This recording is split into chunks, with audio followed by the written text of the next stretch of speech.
প্রকাশনা উৎসবটা গত 17 বছর যাবৎ করতে পারিনি, কিন্তু আমাদের এই প্রকাশনা সামগ্রী নিয়মিত বের হয় এবং প্রতি বছরই কেন্দ্রের উদ্যোগে এ ধরনের নববর্ষের প্রকাশনা থেকে শুরু করে আমাদের নানামুখী প্রকাশনা এখানে রয়েছে। ছাত্র শিবিরের প্রায় 200-র অধিক আইটেমের প্রকাশনা রয়েছে। এর মধ্যে কিছু আছে নববর্ষের প্রকাশনা, কিছু আছে নিয়মিত প্রকাশনা যেটা প্রতি মাসে বের হয়, আর কিছু আছে সংগঠনের স্থায়ী প্রকাশনা যেগুলো আমরা নিয়মিত বেসিসে বের করি। নববর্ষের প্রকাশনার মধ্যে রয়েছে 3 পাতার ক্যালেন্ডার, 1 পাতার ক্যালেন্ডার, ডায়েরি, ডেস্ক ক্যালেন্ডার সহ আরও কিছু আইটেম। আর নিয়মিত যে প্রকাশনাগুলো বের হয় যেমন ছাত্রদের জন্য ওয়ার্ড কার্ড, এরপর সূত্রাবলীর কার্ড, ক্লাস রুটিন কার্ড, এই ধরনের কার্ডগুলো আমাদের নিয়মিত প্রকাশনার মধ্যে বের হয়। আর প্রতি মাসে আমাদের যেই প্রকাশনা রয়েছে বিশেষ করে ছাত্রদের মুখপত্র, ছাত্র সংবাদ, কিশোরদের জন্য রয়েছে কিশোর কণ্ঠ, এইভাবে করে যে পত্রিকাগুলো প্রতি মাসে আমাদের বের হয় আমরা সেই পত্রিকাগুলো এখানে প্রকাশনা হিসেবে রেখেছি। আর শিশু কিশোর বা কিশোরদের জন্য আমাদের এখানে স্টিকার রয়েছে এবং ছাত্রবান্ধব যে ধরনের উপকরণ ছাত্রদের স্বাভাবিকভাবে প্রয়োজন হয় এরকম কিছু উপকরণ আমাদের এখানে রয়েছে। আসলে আজকে সকাল থেকে আমরা শুরু করার কারণে এখনও ডিমান্ডটা ওইভাবে করতে পারছি না, তবে আমার কাছে যেটা এখন পর্যন্ত দেখে মনে হচ্ছে যে আমাদের যে নিয়মিত প্রকাশনা রয়েছে বিশেষ করে স্টিকার, কার্ড, এরপরে হলো তরুণদের জন্য কিছু প্রকাশনা রয়েছে, বই রয়েছে, কেরিয়ার গাইডলাইনমূলক কিছু বই রয়েছে আমাদের এখানে, বিশেষ করে আমাদের মোরা বড় হতে চাই বই, এরপরে হলো কিশোর মনে ভাবনা জাগে, তরুণ তোমার জন্য, এই ধরনের বইগুলোর ডিমান্ড খুব বেশি। তরুণদের চাহিদার সাথে রিলেটেড যেই বইগুলো রয়েছে সেই বইগুলোর চাহিদা বেশি। পরিকল্পনা বলে ছাত্র শিবিরের প্রকাশনা এটা প্রতি বছরেই আমাদের এই প্রকাশনা থাকে।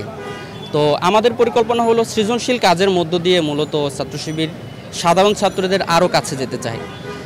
আর সৃজনশীল কাজের এটা একটা অংশ মাত্র প্রকাশনা রয়েছে আমাদের। তো আমরা চাই ছাত্রদের আসলে আরও কি প্রয়োজন, এটা যদি আমরা এখানে মতামত বক্স রেখেছি, ছাত্ররা যদি সেই ডিমান্ডগুলো লেখে তাহলে আমরা তাদের চাহিদার আলোকে যুগোপযোগী যে প্রকাশনাগুলো রয়েছে আমরা সেগুলো বের করার চেষ্টা করি। ছাত্র শিবির তো দীর্ঘদিন প্রকাশ্যে কাজ করতে পারে নাই, এটা ফ্যাসিবাদের একটা প্রভাব রয়েছিল। ছাত্র শিবির বললেই, ছাত্র শিবিরের পরিচয় পেলেই সেখানে গুম খুনের একটা ঘটনা ঘটতো। তো আমরা মূলত এই উৎসবটা করছি এই জন্য যে ছাত্র শিবির আসলে কি কাজ করে এটা সাধারণ ছাত্রদের জানা উচিত।